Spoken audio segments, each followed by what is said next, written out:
உனக்கு தெரிஞ்ச கெட்ட வார்த்தையிலலாம் திட்டுமா அவர். அது ஓத்த ஒய்யால. அதுக்கப்புறம் என்கிட்ட அடிக்கடி தொடர்பில் இருந்தது பிரியா. க்யூட்டாக ஒரு ஒரு பேர் தேவைப்பட்டது. சரின்னு சொல்லிட்டு பிரியா ஆனந்த டிசைட் பண்ணோம்.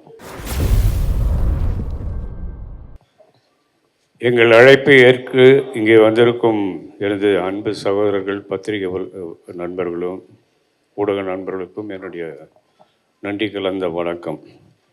என்னோடு நெருங்கி ஒரு குடும்பமாக பழகி இந்த படத்தில் பணிபுரிந்த சக நடிகர்களுக்கும் டெக்னீஷியன்ஸ்க்கும் என்னுடைய வணக்கங்கள், வாழ்த்துக்கள். இந்த படத்தில் நிறைய விஷயங்கள் ஷேர் பண்ணோம். நம்ம ரீசெண்டாக தான் ஒரு ப்ரெஸ் மீட் பண்ணோம். ஆனால் இன்றைக்கி ஒரு ப்ரெஸ் மீட் பண்ணுறதுக்கு காரணம் என்னன்னா, ஃப்ரெண்ட்ஷிப் டே. வேர்ல்டில் இருக்க எல்லா தமிழ் சொந்தங்களுக்கும் இந்த ஃப்ரெண்ட்ஷிப் டே வாழ்த்துக்கள். உங்கள் எல்லாருக்கும் என்னுடைய ஃப்ரெண்ட்ஷிப் டே வாழ்த்துக்கள். எல்லாம் ஃப்ரெண்ட்ஸாக பழகிட்டு இருக்கோம். நம்ம ஒரு ப்ரெஸ்ஸு, ஒரு டெக்னீஷியன் அப்படின்னு இல்லை. இங்கே இருக்கிறவங்க எல்லாமே நீங்கள் பேசும்போது பார்த்துருப்பீங்க, எப்படி பேசுகிறாங்க, எப்படி பழகுறாங்கன்னு.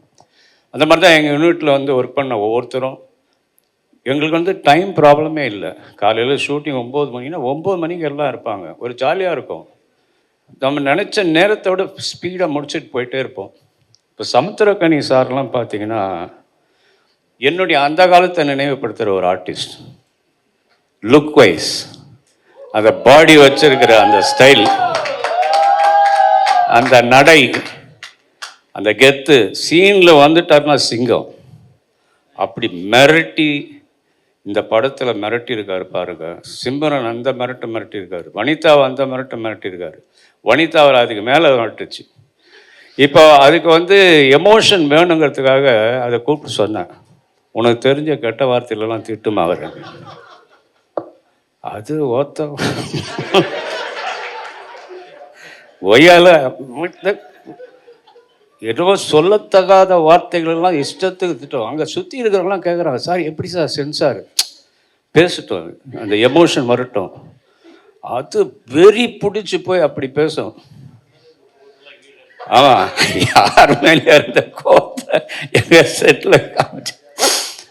இந்த படத்தில் வனிதா விஜயகுமாருக்கு ஒரு ரிமார்க்கபிள் ஒரு அங்கீகாரம் கிடைக்கும் அப்படின்னா, ஒரு மிகப்பெரிய நடிகைங்கிற அங்கீகாரம் நடிக்கும். அதே மாதிரி சொல்லணுன்னா, பிரியா ஆனந்த் ஒரு அழகான பொண்ணு, தமிழ் பொண்ணு. தமிழ் இண்டஸ்ட்ரியில் யூஸ் பண்ண மாட்டேங்கிறாங்கன்னு சொன்னாங்க. ஆனால் இங்கே பேசுறது எல்லாமே இங்கிலீஷ்.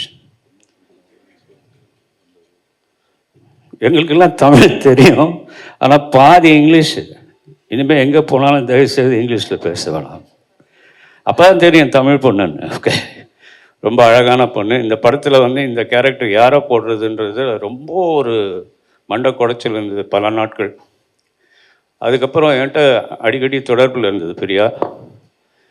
க்யூட்டாக ஒரு பேர் தேவைப்பட்டது. சரின்னு சொல்லிட்டு பிரியா ஆனந்த டிசைட் பண்ணோம்.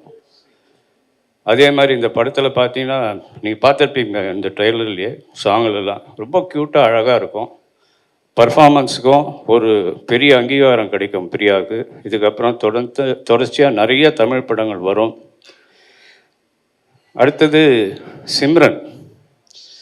சிம்ரன் பிரசாந்தோட ஒரு 6 படங்கள் பண்ணிடுச்சு.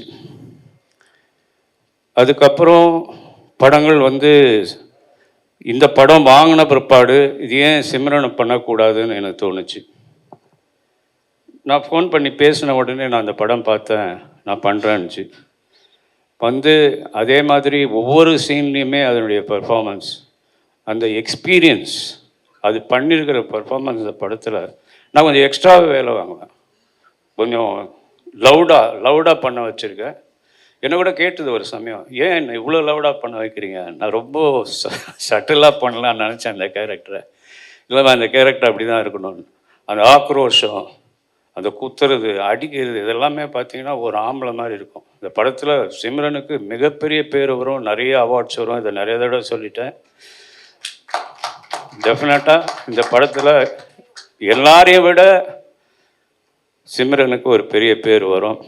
பிரசாந்த் ஒரு பியானோ பிளேயர், சின்ன வயசுலேருந்து பியானோ கற்றுக்கிட்டு பியானோ ப்ராக்டிஸ் பண்ணதுனால இந்த படத்தில் பியானிஸ்டாக நான் இந்த படம் வாங்குறதுக்கு ரீசனே வந்து பியானோ பியானோ தெரிஞ்சதுனால இந்த படம் பிரசாந்த் பண்ணால் சரியாக இருக்கும்னு நினச்சி தான் இதை வாங்க ட்ரை பண்ணேன்.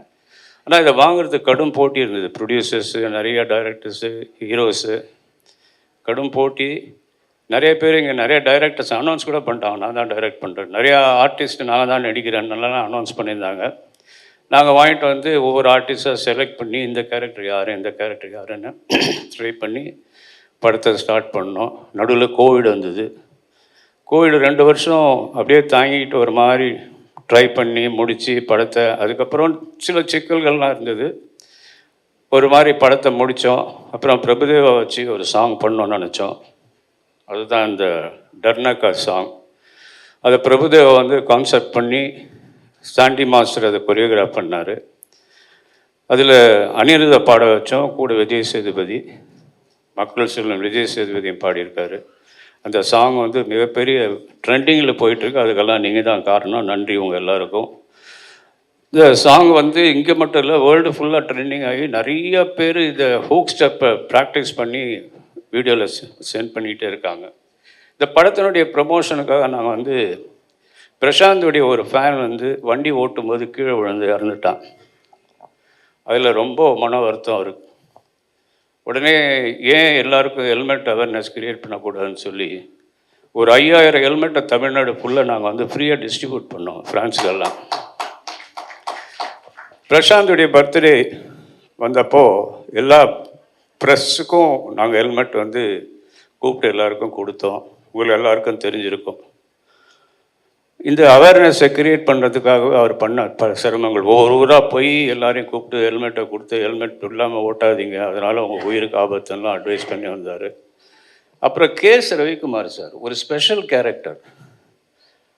படத்தில் பார்க்கும்போதே உங்களுக்கு தெரியும், ஒரு சட்டிலான ஒரு வில்லினிஷ் ஆக்டிங் பண்ணியிருப்பார் இதில். இந்த படத்தினுடைய ஒவ்வொரு போர்ஷனுமே ஒவ்வொரு செக்ஷன் வரும்போது ஒரு சஸ்பென்ஸ் வரும், அதை தாண்டி போகும்போது இன்னொரு சஸ்பென்ஸ் வரும்.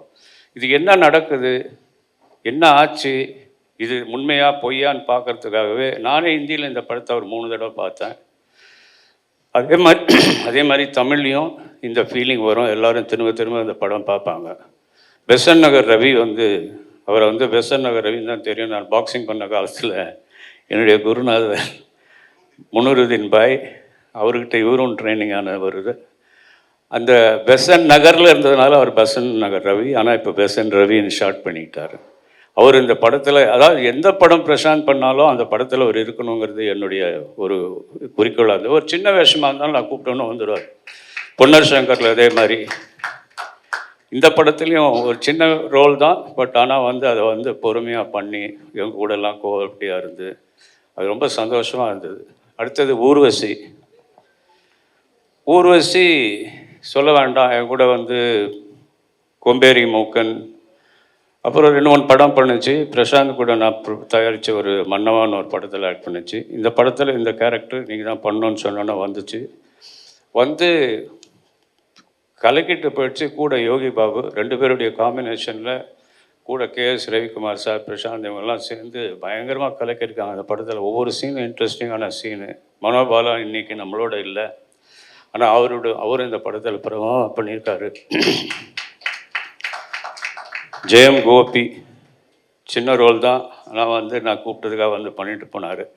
என்கிட்ட இன்னைக்கு காலைல சொன்னார், ஆனால் இதான் நான் கடைசி படம், இனிமேல் நான் வந்து இப்போ படத்தில் நடிக்கிற ஐடியா இல்லை, நான் வந்து இதுக்கு போகிறேன்னாரு, ஆன்மீகத்துக்கு போகிறேன்னாரு. ஆனால் நல்ல நடிகர், அவருடைய டயலாக் டெலிவரி